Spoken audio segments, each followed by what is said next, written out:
Hello, and welcome to Dishing Up Nutrition. To start today's show, let's take a moment to check in and ask how you're feeling now that we're well into January. Do you feel energized and ready to work on your goals for the new year? Or are you stuck in that post-holiday blues season? Are you feeling the effects of overindulgence during the holiday season? There is a biochemical reason why you might be feeling down. And we're going to be talking about this today and why that is and how to get back to feeling good. So, our topic today is a very timely one. Can sugar addiction cause depression? We're going to be covering sugar's addictive properties and how it can relate to mood disorders like depression. But first, I'm going to take a moment. We're going to introduce ourselves. I am Leah Kleinschrodt, and I'm a registered and licensed dietitian. And today I am joined by my colleague, Brandy Burrow, who is also a registered and licensed dietitian. And Brandy, I bet you can relate to working with clients who are often surprised to learn how much sugar actually impacts their moods. This is kind of the time of year where it starts to come out. Yeah, definitely. And this is something that comes up with so many of the clients that I work with, especially this time of year when I think people are sort of struggling with that post-holiday routine or lack of routine and the different foods that enter their scene and just trying to sort things out afterwards, pick up the pieces. Yep. And once, we take the time to really educate somebody about how their moods, how depression and anxiety could be influenced by their sugar intake, it really helps them re-examine what their relationship is like with sugar. And this, I think, is a good time to do that because they've just come from a season where they're on sugar overload. You see one extreme of it, so it makes you step back and say, oh, okay, I've seen the one extreme. How can I find that middle ground again? So there is a, value in that experience in a lot of ways. And I think it is important to start talking about what we actually mean by sugar. So it's not just like the sugary holiday treats, but any carbohydrate will turn into sugar. Yeah. Or glucose. So once it's digested, it converts into glucose and it enters the bloodstream. So even something like vegetables or fruit, they all convert into sugar. But it's the really high carbohydrate foods like the breads and the pastas, the chips and cereals, in addition to those obviously sugary foods like dessert and candy and soda. Sugar can really be hidden in foods that you don't necessarily expect it to be in. Things like condiments often. So like salad dressings, sauces and dips, marinades, even seasoning blends. Yeah. So like on a barbecued chicken wing or something. Yep. So even if you're going out to a restaurant and you're trying to make a healthy choice and you gravitate towards like a piece of meat with a vegetable side dish, chances are you are getting more sugar than you think because whatever that dish is flavored with probably has sugar in it. So something like a stir fry or the chicken wings I just mentioned, like very likely going to have some kind of sugar in it or the dipping sauce. So really sugar is everywhere. Unless you're cooking most of your meals from scratch and you know that you're not adding those sweeteners, you are likely ingesting more sugar in your day-to-day diet than you really realize. Yeah. Yes, easy to do in our current food environment, and I'll get asked by clients. So they've usually heard the message, or they kind of know instinctively. All right, I know too much sugar is bad for me, but like, what defines too much sugar? How much sugar can I have? What's the limit? It can be a hard question to answer, right? But I mean, one benchmark that we often refer to, the American Heart Association did set out a recommendation a number of years ago now. And they said that eating no more than 6 teaspoons of added sugar per day is kind of a good goalpost to aim for. So 6 teaspoons of added sugar, that's 24 grams of added sugar. To put that into perspective, like a can of soda or a bottled sports drink or even like a medium sweetened latte is usually somewhere around 30 to 40 grams of sugar. So just one of those drinks surpasses that suggested intake of added sugar for the whole day. So it can add up really quickly, especially in those beverages. Yeah, you can really spend your allowance pretty fast with a sugar-sweetened drink. Yep. And that's not even counting, where else is sugar hiding? And I bet if the average American wrote down everything that they ate in a day, that amount of added sugar would be much more than 24 grams. The American Heart Association reported that the average American is doing more like 60 teaspoons a day. 24 versus 60. Like, there's a big discrepancy there. Right. Almost triple. Yeah. So, and I'm not saying this to blame or shame anybody. It's just, like I said, sugar is everywhere and it's hiding in places you don't expect it. Yeah. One example that I like to bring up with my clients, but also I kind of discovered this recently for myself. I was looking at a barbecue sauce that I had in my own fridge, and I was reading over the ingredients list to check like how good of quality is this. Yep. The very first ingredient was corn syrup. And I was like, sugar. Uh-oh. Yep. And then I looked at the sugar content. 2 tablespoons had 18 grams of sugar. Yeah. So, I mean, that's almost our daily limit right there. Yeah. So if you cut yourself off at 2 tablespoons, like, okay, maybe we can a get little by. wiggle room. Yeah. But, I'm not typically stopping at 2 tablespoons. Yeah. Those sauces, again, easy to have a heavy hand to pour. And it's funny you mentioned that because I did the same thing. Bought a barbecue sauce, didn't do my due diligence, looking at the nutrition facts panel or looking at the ingredients really closely. And 2 tablespoons was 14 grams of sugar, where the normal one that I buy is like 4 to 5 grams of sugar. So big difference there. And you can taste it. Like when you're used to the lower sugar, like barbecue sauces, for example, like when you do get a higher sugar one, you taste that difference. And it's like, oh, there is a difference in here. So Definitely. Yeah, I mean, there's a lot of areas in nutrition. We can just have blind spots. So I like what you said too, Brandy, about like, this is not a blame and shame game. This is more of like, hey, can we get some guidance? Can we step back, take that mile high view, maybe do a little bit of tracking or inventory at this time? Can we kind of look at areas where we might be able to do a little bit better? Can we make some swaps? Can we make some changes? Yes. So yes, it's hard to avoid those added sugars without really being intentional and conscious of the decisions you're making your meals at home, reading those labels diligently. And that's what we help clients with day in and day out. So just another question for the listeners. Have you ever noticed that eating or drinking sugar, it makes you feel good in the moment, but afterward you feel a little down, or maybe just like, oh, I'm ready for a nap, or just kind of drained with your energy? It does feel great to take that first taste of the sweet treat or the dessert or that flavored latte. But one thing that happens, this sugar, it lights up the reward centers in your brain. Right. The research suggests that they do that just as much, if not more, than doing cocaine. Wow. Yeah, I mean, that's a pretty bold statement, but stick with us here. Not only consuming sugar, but even thinking about consuming sugar lights up our brain. And we're going to get into this a little bit more. So think about when you've been in this situation, you're on your way to the coffee house to order the latte and the muffin or the pastry, whatever is there. As you're driving there, do you kind of feel that anticipation? You kind of feel that brain lights up with anticipation of this? Or you're going to a birthday party, you know there's going to be cake and ice cream, and it gets you a little excited. It gets you a little jazzed up to be going.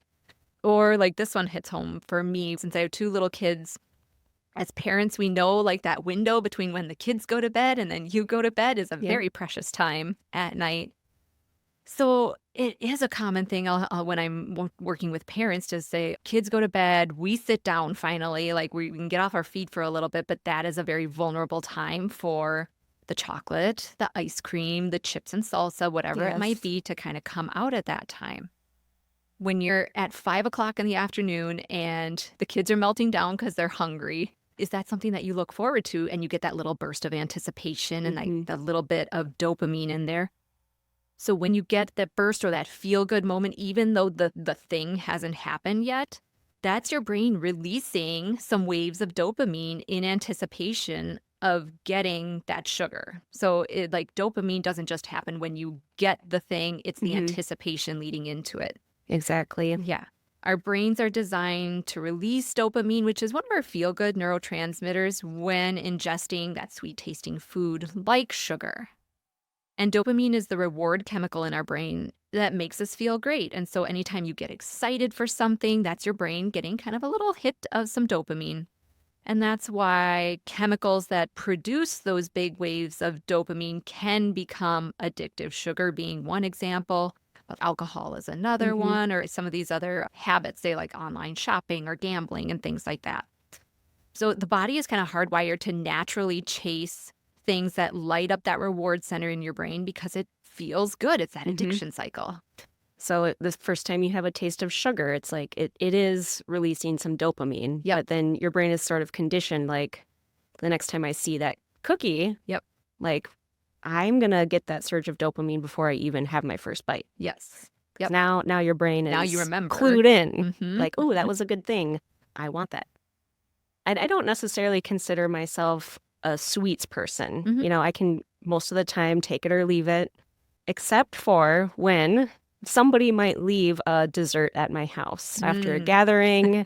I can count on my hand how many times this has happened. Yep. Someone brings a dessert, it's in my house, then I'm thinking about it. Yes. But over the holidays, someone brought over some homemade peanut butter balls. Yep. But we also had somebody at the party that had a peanut allergy, so we kind of hid those away. Mhm. After the party, wow, we had a whole truckload of peanut butter balls. Yep. I was like, okay, I'll try one. Yeah. And that was fine. But then the next day, I was thinking about that peanut butter ball, and I had another one. Mhm. And then the next day, I'm at work. I'm thinking about the peanut butter ball before I even get Yeah. home, and then I had two that night. Yep. Suddenly, I caught myself in this cycle. It's like this is that cycle Yep. that I educate people about all the time. Now I have Yeah. to cut myself off. That was really the only way to get off out of this addiction cycle that Yeah. had started. I had to throw them away. Yeah. Yeah. So- And again, I'm sure that didn't happen to any of our listeners out there over, the last 2 to 3 weeks or so. But yes, that's a great example of, it's just like even us dietitians, we know the no, and yet you had said something so perfectly before the show, and I might mess it up, but it was like, I don't normally crave sugar, but when it's in my environment, you shorten that leash a little bit, or like it's just easier to get into something like that. Right. If it's in my environment, you're more likely to have some. Yes. And then you put yourself at risk for Mhm. that addiction cycle to start. So environment is important. So I caught myself with that, my brain lighting up just thinking about those peanut butter balls. And I'm sure some of you can relate to this.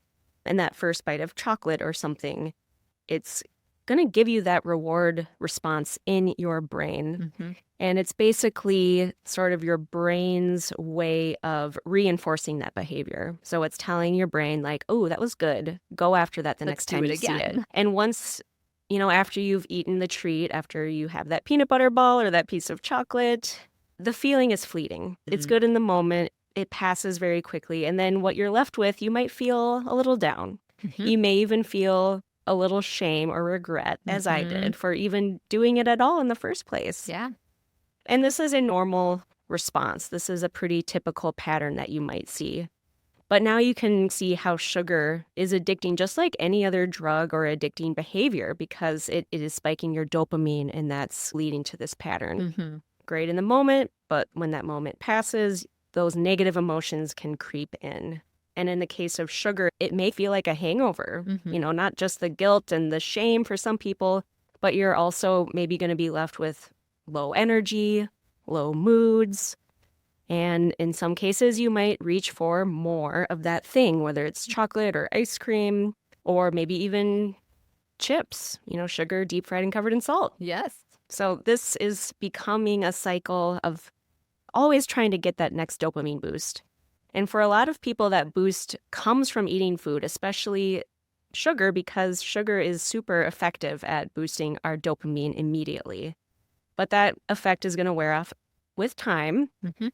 So that's why the first taste of something tastes great. Your brain will adjust to it, and then it doesn't feel quite as exciting by the Mhm. time you finish that thing. Yeah. Yep. And this also relates to a topic we bring up on almost every one of our podcast episodes, and that's blood sugar. So we're going to kind of steer away from dopamine for a little bit and talk about the blood sugar effect. It's the same idea as Brandy was just talking about. When you eat a high carbohydrate food or something sugary, something very sweet, your blood sugar spikes. It goes up that roller coaster hill. And especially if we're not pairing it with a protein or balancing it out with a healthy fat. I've heard the term naked carbs before, Mhm. like you don't dress them up with anything. Then we think, okay, we eat that. And then anywhere maybe from like 20 minutes to like maybe an hour or two later, your blood sugar starts to drop. So now we're on the downside of that roller coaster. And the symptoms of that can look like irritability, shaky hands, inability to concentrate, or brain fog. For me, I always know my blood sugar is dropping because I'm reading an email and I have to read it 5 times before it actually penetrates my brain. And Yeah. that's my signal, like, I'm probably hungry. I need to go eat Yep. something. And then you get excessive hunger to the point where you feel like you can't function until you get more food in. So we got to rescue those blood sugars. I was actually doing a little research before the show here, and there was a book I was looking into. It was called Beat Sugar Addiction Now. And they talked about this term, sugar being an energy loan shark. Ooh, I like that. Yeah, I thought that was kind of snazzy, so I grabbed it out of there. And really what they were talking about with that is like a credit card. When you get that hit of sugar, those higher carbohydrate foods, it does give you a lift in your energy, a lift in your moods, kind of makes you feel good for a short time. But what you're doing is you're kind of borrowing against future energy, future moods, future stability with your blood sugar. It's Yeah. kind of like a credit card. Eventually, you got to pay it back. Right. So sugar comes in, it does its thing for a little while, but then we got to make up the balance later on. So I Yeah. thought that was an interesting way to think about it. No, I like that. I've never heard it described like that, but it makes complete sense. Yeah, absolutely. So we do have to take a quick break. When we come back, we will talk more about how sugar can influence our mood and our mental health. We'll be right back. Welcome back from break. Before we dive into our topic again, I wanted to mention one of the ways we've helped folks with their relationship to sugar. In case this conversation is resonating with you, we've developed and hosted a couple rounds of a How to Break Up with Sugar in 28 Days program. It's a 28-day challenge all done online with modules, handouts, community chat, and a live Q&A session with a registered dietitian, where you can learn tips and habits to get to the root cause of your sugar cravings and how to overcome them with real food nutrition. We'll be holding another one of these live programs soon, so if you're interested or you want to learn more about what's entailed and what you'll learn, head over to our website, weightandwellness.com, and find the class under the Nutrition Classes tab. You can add your email to the waitlist, and we'll let you know when the class is open for registration. We would love it if you joined this community. I just love this program. I've met with quite a few clients that have done the course. Yes. And I think it's a really great jumpstart into what real food nutrition is and just kind of gets you in the groove of what a good foundation is. Yeah, we were talking about dopamine hits a little while ago. And I mean, there's always amazing comments that come out of this group. And so it's like, oh, you get a little dopamine hit when you see those positive comments. Yeah. And it's so fun because people can make huge breakthroughs, even in the first week. Yeah. Like we hear some great stories. So it's fun to run this challenge and just to see what people notice, what their takeaways are. Yeah, I love it too. One of the first things you'll learn in this class is how to balance your blood sugar. That's what you were talking about before we went to break, just talking about blood sugar's role in how that impacts our moods, and getting into what that blood sugar roller coaster is and how that can set you on a roller coaster with your moods. So maybe you could pick up where we left off there. Yeah, I won't linger on it too much longer. But yes, we were saying you eat the higher carb or the higher sugar foods and you get that spike in blood sugar. So you spike up the roller coaster, but eventually you got to come back down. And when you come down, that's when you can get some of those miserable types of feelings, the irritability, the hangries. And this can be where more of those anxiety and depression types of symptoms can come up. Ideally, we got to get people off that blood sugar roller coaster. Like you said, it's one of the first cornerstone pieces that we teach people in that How to Beat Sugar challenge. Because it's easy to get into this vicious cycle where we're up and down on our blood sugar. We're not eating the most nutrient-rich types of foods. We have this high sugar diet. We don't feel good. Then when we don't feel good, we don't have the capacity to cook real food and high-quality meals. So boom, like we're on the hamster wheel. So we have to break through that cycle. And ideally, it is with real food, eating a balance of proteins, some vegetables and fruits, healthy fats every couple of hours so we don't get the high highs, but we also don't get the low lows that come along with it. Right. So just stability. Yes. Then the air clears and you can finally see where you're at and where you want to go. One other aspect of this blood sugar roller coaster and how sugar is connected to mood, I think inflammation. So I want to talk a little bit about inflammation. And if you've been listening to Dishing Up Nutrition for any amount of time, you've probably heard us talk about how blood sugar balance and how sugar can cause inflammation. Yep. And I don't think a lot of people realize that depression is often thought of as inflammation of the brain. In fact, higher levels of C-reactive protein, or CRP, which is basically a measure of inflammation in the body, is related to higher rates of depression. So this is lab tests that maybe you've even seen on a lab report. Maybe if you've gotten a physical, it's a pretty common lab to run. Yeah. So higher rates of CRP are related to higher rates of depression. So think of it like a cycle. Sugar leads to inflammation in the body and the brain. Inflammation in the brain leads to depression. Then that depression, those low moods, could trigger cravings for more sugar. So now that cycle continues over and over again. Yep. So I just want to go over a really simple explanation of what exactly inflammation is. So I like to think of inflammation as the body's defense mechanism. Yeah. Yeah. Love that. So it's kind of like your body's way of putting out a fire. Yeah. You think of the word inflame. In flames is kind of what I think of when I think of inflammation. You're eating too much sugar. It's kind of like setting your body on fire. Then your immune system is going to kick into gear and it's going to try to put out that fire. Chronic inflammation is when that fire can never be put out because something is constantly triggering your immune system.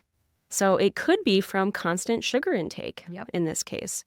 So in the case of depression, constantly eating sugar is constantly inflaming your brain and not really giving your body the opportunity without the sugar to put that fire out.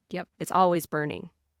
So in order to put that fire out, we really need to be eating low inflammatory, low sugar foods. So that means lots of colorful vegetables, high quality animal-based proteins, and a variety of natural, real fats and oils. Yeah, inflammation, huge for so many people. And I want to kind of bridge that topic into gut health. So we can't talk about blood sugar and inflammation also without talking about gut health, because this is where the vast majority of our neurotransmitters are made. And I had no idea that that was the case before I worked at Nutritional Weight and Wellness. Me I had either. no idea. So in fact, the gut is being referred to as the second brain. So now when I talk to clients, maybe they've had a brain injury or they have something going on with their gut and they've got some mental health symptoms too. I always say, well, a happy gut makes a happy brain, vice versa. They're so connected. So when it comes to no surprise, when our gut health is compromised, it affects our neurotransmitters, or it's those little chemical messengers in our brain. Sugar causes inflammation in the gut. So it's that simple. Sugar disrupts that delicate balance of bacteria in our gut and damages the gut barrier. And that just leads to inflammation throughout the body. So this could be your joint pain. This could be your asthma. This could be a lot of other things, but it could also be that depression. Exactly. Yeah. And I do want to mention that even artificial sweeteners in diet sodas, they're really no better when it comes to your gut health. So we know sugar does disrupt your gut health, but so do the artificial sweeteners. So when it comes to addiction, artificial sweeteners can be even more addicting than regular sugar. And it kind of makes sense because these artificial sweeteners like aspartame, they're several hundred times sweeter than regular table sugar. So it's really no wonder how people can become so addicted to diet sodas. You know, I've known several people in my life personally where their only beverage is a diet soda of choice. And I've met several people like that, but I get it now. It's addicting. And just because calorie-free sodas or diet anything, it doesn't necessarily mean that they're risk-free. Yeah.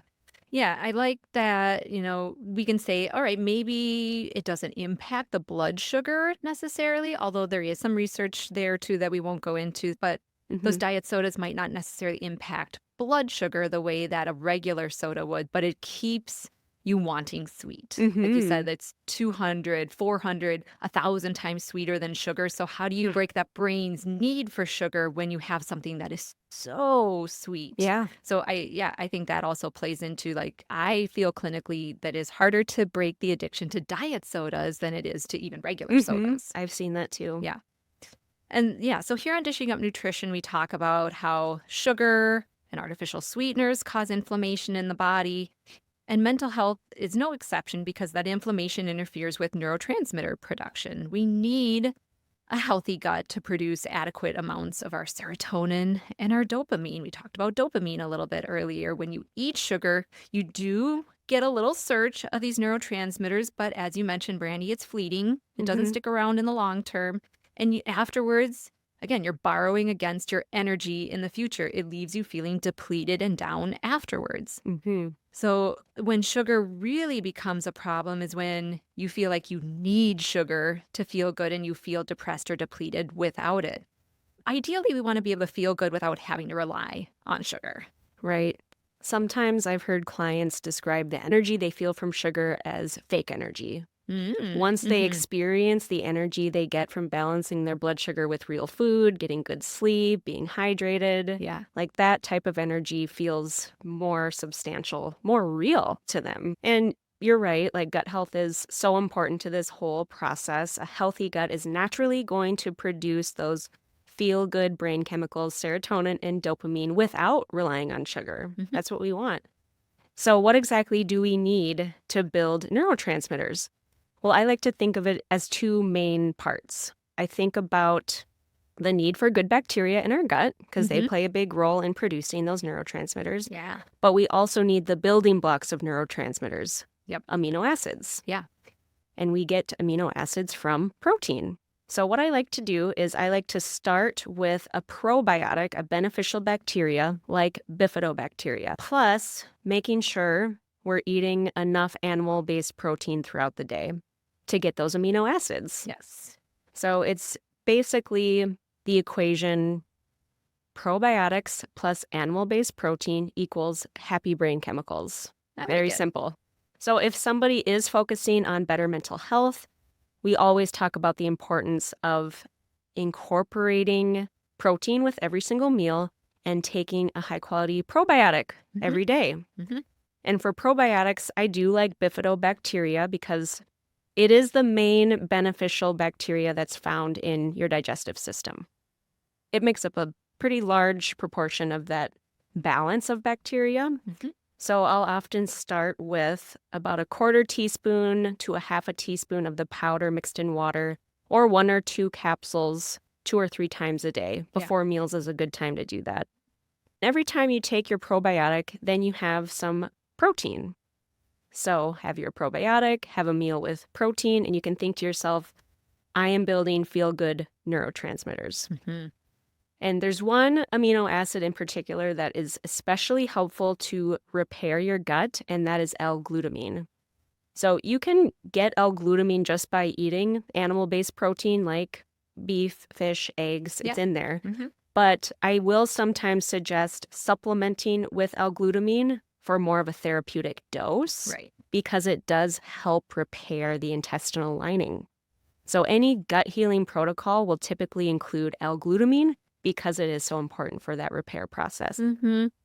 Glutamine definitely has some interesting research behind it too for those addiction types of Mhm. patterns. Like I've read a lot about that for alcohol recovery and stuff like Yeah. that too. So I think, yes, it's important for the gut health piece of it, but it does have some other interesting implications. So for our clients that either are recovering from alcohol addiction or identify as sugar addicts, this can be a really Mhm. helpful little amino acid. And one thing you can do, and you can find L-glutamine either in capsule or powder form, but if you're having a really strong craving for sugar in that moment, I actually just had a client recently who said she'll be driving down the road and all of a sudden, just like bam, she'll get the sugar craving. It'll be strong. She describes it as her sugar alien. which I think is just kind of funny. But one thing you can do is actually take a little of that L-glutamine powder, or you could just open up a capsule and put it directly on your tongue. Yeah. It absorbs fairly quickly, and it kind of acts as a natural blood sugar stabilizer and also a stabilizer of those neurotransmitters. So it can be helpful just to cut those sugar cravings like in the moment when they feel really powerful. I love that trick. We do get glutamine, but we also get a lot of other important amino acids when we eat. That 3 to 4 ounces of animal protein with each meal. Don't forget about the snacks too. We need at least a little bit, usually an ounce or two with the snacks. And it might seem like a lot at first. I hear that from clients too, like, oh, I'm not used to eating this much or this frequently. But when I'm working with a client to cut back on sugar, I think it is helpful to emphasize that we're not depriving ourselves from food. Like, we're not just taking things away and having to white knuckle our way through it.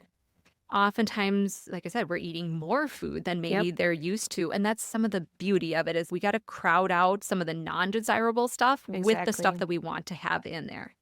A lot of women will come to us not eating a ton of protein, or maybe it's pretty light on protein at breakfast and lunch, and then boom, we get that big chicken breast or steak at dinner. So we try to spread that out throughout the day. And even though we are cutting back on sugar, we're not cutting back on food. We never want people to get overly hungry or feel deprived. Right. That being said, when we're detoxing off of that sugar, there can be side effects. Like, you feel it, especially if it's something that like you're used to. It's become an expected thing from your body and your brain. So some people might feel like the headaches, a little bit of brain fog, irritability, mood swings, including anxiety and depression, just not feeling like themselves. And it's unpleasant, but these symptoms, they are common during a sugar withdrawal. It doesn't mean like, ooh, like you need that sugar to function. It will get better over time. One of our colleagues said once, that it's always stuck with me, like, when you're getting off of sugar, you're in for like a 3 to 4 day battle.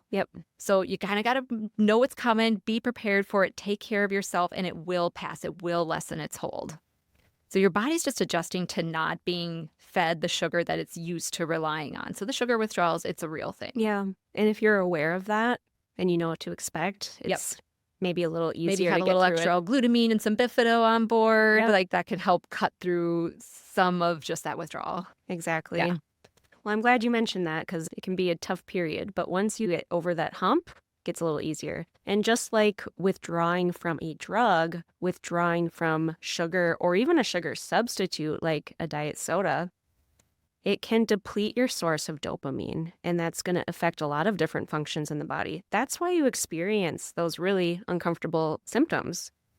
But like you said, over time, your brain is naturally going to adjust back to those normal dopamine levels without really needing sugar.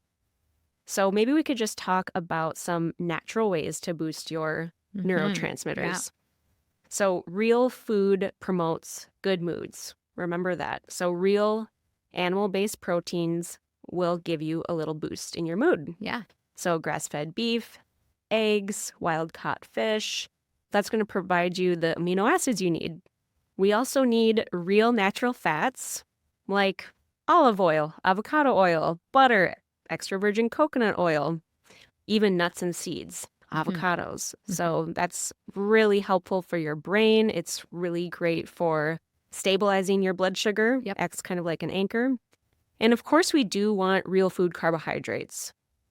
This is going to help feed the beneficial bacteria in your gut.